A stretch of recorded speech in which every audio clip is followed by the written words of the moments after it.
Congress party ప్రజా ఉద్యమం దేశమంతా ఉద్యమం చేయమనండి, చేస్తుందో? దేశమంతా మొత్తం ఉద్యమం చేయండి. ఇప్పుడు భారత్ జోడో యాత్ర చేశారు. ఆ రకంగా జమిలీ ఎన్నికలకు వ్యతిరేకంగా పూర్తిగా దేశమంతా యాత్ర చేయమనండి, ఉద్యమం చేయండి. కాంగ్రెస్ పార్టీ పిలిపిమనండి. సో కేజ్రీవాల్ మీరు ఒక సామాజిక నేతగా చెప్పండి, కేజ్రీవాల్ అవసరం ఉందా దేశానికి? కేజ్రీవాల్ పికప్ కావాల్సిన అవసరం ఉందా? కేజ్రీవాల్ మొత్తం దేశంలో ప్రాంతీయ పార్టీల అవసరం ఉంది. ఓకే, ఒక్క కేజ్రీవాలే కాదు, మొత్తం దేశంలో ప్రాంతీయ పార్టీలు. ఎందుకంటే ఆర్టికల్ కాన్స్టిట్యూషన్ లో నంబర్ 1 ఏం చెప్తుందంటే India that is Bharat, it is a union of states అంటది. భారత్ అనేది ఒక యూనియన్ ఆఫ్ స్టేట్స్ ఉంటేనే భారత్ ఉంటది, రాష్ట్రాలు లేకపోతే భారత్ అనేది ఉండదు. ఓకే, సో ఇవాళ ఏంది, ఇవాళ టోటల్ భారత్ అంటే రాష్ట్రాలు అంటే భారత్ అనే పరిస్థితికి వచ్చేసింది. మోడీ అంటే ప్రైమ్ మినిస్టర్ మోడీ అంటే భారతదేశం అంటే మోడీ అనే పరిస్థితికి వచ్చేసింది దేశం. సో అది కరెక్ట్ కాదు. అది వ్యక్తి నియంత్రణత్వం వైపు వ్యవస్థ మారద్దు. వ్యవస్థ ఎప్పుడు కూడా టోటల్ అన్ని రాష్ట్రాల ముఖ్యమంత్రుల యొక్క నిర్ణయాల మేరకు వ్యవస్థ తీసుకునే ఆలోచనలు ఉండాలా. రాత్రి ఈడబ్ల్యూఎస్ అవుతుంది, రాత్రే కరెన్సీ నోట్లు మారిపోతాయి. ఇదేం ప్రజాస్వామ్యం?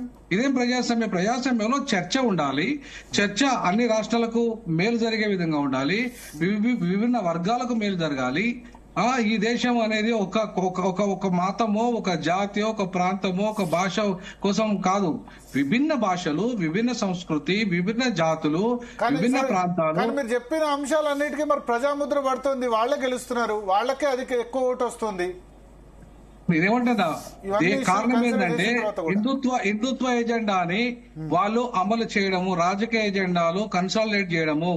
వాళ్ళు ఇవాళ తీసుకొస్తున్న ప్రతి చట్టం చూడండి మీరు, అది 370 రద్దు అయినా, రామ మందిర నిర్మాణం అయినా, యూసీసీ అయినా, లేదంటే వాళ్ళు తీసుకొస్తున్న ఇంకా ఇప్పుడు జమిలీ నినాదం అయినా, ఒకే దేశం ఒకే ఎన్నికైనా, ఇవన్నీ కూడా ఒక మతం పునాదిగానే వస్తున్నాయి. ఒక మతాన్ని కన్సాలిడేట్ పునాదిగా వస్తుంది.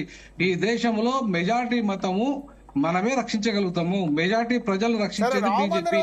ఆర్టికల్ 370 హిందుత్వ సంబంధం ఏంది? అది మన జమ్మూ కాశ్మీర్ 100% ముస్లింస్ ని టార్గెట్ చేశారు. అక్కడ ముస్లింస్ ను టార్గెట్ చేయడం అంటే అర్థమైంది, ముస్లింలను టార్గెట్ చేయడం అంటే అర్థమైంది. దేశం అసలు ముస్లింల జనాభా ఎంత కాదు, హిందువుల జనాభా ఎంత, ముస్లింల జనాభా ఎంత? ముస్లింల జనాభా ఇవాళ 85% హిందువుల జనాభా. వాళ్ళు ముస్లింలకు భయపడాల్సిన అవసరం ఏంది? అంటే నేను అట్లా అని చెప్పి దానికి స్వతంత్ర ప్రతిపత్తి ఇచ్చి పాకిస్తాన్ లో కలవమని చెప్తామా? ముస్లిం జనాభా 100% కలవమని చెప్పము. స్వతంత్ర ప్రతిపత్తి ఇవ్వద్దు, స్వతంత్ర ప్రతిపత్తి కూడా ఇవ్వమని చెప్పట్లేదు నేను. ఇవాళ అట్లంటే నిజాంను బలవంతంగా తీసి దీనిలో కలుపుకున్న వాళ్ళు అక్కడ ఎందుకు కలుపుకోలేదు? అక్కడ కాదు, అక్కడ ఒక ప్రత్యేకమైన చట్టం ఎందుకు తెచ్చారు మీరు? ఇక్కడ నిజాంకు ఒక ప్రత్యేకత ఎందుకు ఇవ్వలేదు నువ్వు? ఇక్కడ నిజాం కాంగ్రెస్ కదా చేసింది. నేనేమంటాను, కాంగ్రెస్ అంటున్నా. మరి ఇప్పుడు కాంగ్రెస్ చేసిన తప్పునే అంటున్నా. ఆ తప్పును సరిదిద్దింది ఇవాళ ఎవరు? బీజేపీ సరిదిద్దింది. కాబట్టి ఇవాళ బీజేపీకి ఇవాళ దేశమంతా సెల్యూట్ చేస్తుంది. అంటే అటువైపు ప్రజలు ఓటేస్తున్నారు. ఇవాళ హిందువుల మనోభావాలని కాపాడేది కాంగ్రెస్ పార్టీ కాదండి. కాంగ్రెస్ పార్టీకి అది పోయింది, ఆ ప్రభావం పోయింది. సో ఇవాళ కాపాడేది హిందువుల మనోభావాలని, మెజారిటీ ప్రజలను రక్షించేది భారతదేశంలో బీజేపీ అనే విషయాన్ని ఇవాళ చర్చ మొత్తం వచ్చేసింది. ప్రజల లోపల ఆ భావన కూడా వచ్చింది. మీరు ఒక మూమెంట్ స్టార్ట్ చేశారు, ద్రవిడ్ స్టేట్స్ అని చెప్పి. అవును, సౌత్ ఇండియా సంబంధించి, సౌత్ ఇండియా ఇంపార్టెన్స్ పెరగాలి ద్రవిడ్ మూవ్మెంట్ సంబంధించి నేను చూస్తున్నా. ద్రవిడ్ మూవ్మెంట్ సంబంధించి కరెక్ట్. సో ఎందుకంటే ఇప్పుడు రీజనల్ పార్టీస్ వల్ల ఈ ద్రవిడ్ మూవ్మెంట్ పెరుగుతుంది అంటారా? రీజనల్ పార్టీస్ పెరగడం వల్ల తద్వారా 100% ద్రవిడ మూవ్మెంట్ అంటేనే రీజనల్. అంటే లాంగ్వేజ్ సిస్టమ్ లో డిఫరెంట్ లాంగ్వేజ్ ఉన్నాయి కదా. అసలు ఈ దేశంలో ఒక లాంగ్వేజ్ లేదండి. ఈ దేశంలో ఈవెన్ యూపీలో కూడా వాళ్ళ లోకల్ లాంగ్వేజ్ ఉన్నాయి. ప్రతి రాష్ట్రంలో లోకల్ లాంగ్వేజ్ ఉన్నాయి. కానీ ఇవాళ హిందూ అనే పదానికి, హిందుస్థాన్ అనే పదానికి, హిందీ అనే పదానికి, ఈ 3 పదాలకు బీజేపీ చాలా ప్రియారిటీ ఇస్తుంది. సో హిందీ అనే దాన్ని ఒక భాషా పునాదిగా ఈ ఉత్తరాది రాష్ట్రాలు, మెజారిటీ రాష్ట్రాలుగా, ఇప్పుడు ఏపీ విభజించబడలేదు ఎందుకండి? విభజించబడ్డది. యూపీ ఎందుకు విభజించబడలేదండి? యూపీని ఎందుకు విభజించలేదు? యూపీ ఏపీ కంటే 100 రెట్లు వెనకబడి ఉన్నది.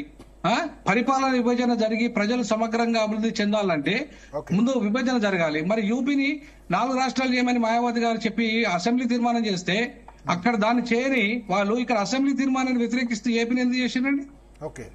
తెలంగాణ పేరుతో అక్కడ ఇప్పుడు- అక్కడ చిన్న రాష్ట్రాల ఉద్యమాలు లేవా? ఇంకొక ప్రశ్న, ఇప్పుడు కేజ్రీవాల్ ను ఓడించి కాంగ్రెస్ తప్పని చేసిందా? కేజ్రీవాల్ కాంగ్రెస్ కలిసి పోటీ 100కు 200% 100కు 200% చేసింది. 200% తప్పు చేసింది కాంగ్రెస్ పార్టీ అంటున్నా. అంటే లాంగ్ రన్ లో ఖచ్చితంగా. కాంగ్రెస్ పార్టీకే కదా లాభం. నేనేమంటాను, ప్రాంతీయ పార్టీలను ఇవాళ రక్షించాల్సింది కాంగ్రెస్ పార్టీ. కానీ కాంగ్రెస్ పార్టీ లిటరల్ గా ఇవాళ ప్రాంతీయ పార్టీలను క్లోజ్ చేస్తున్నది. బీజేపీ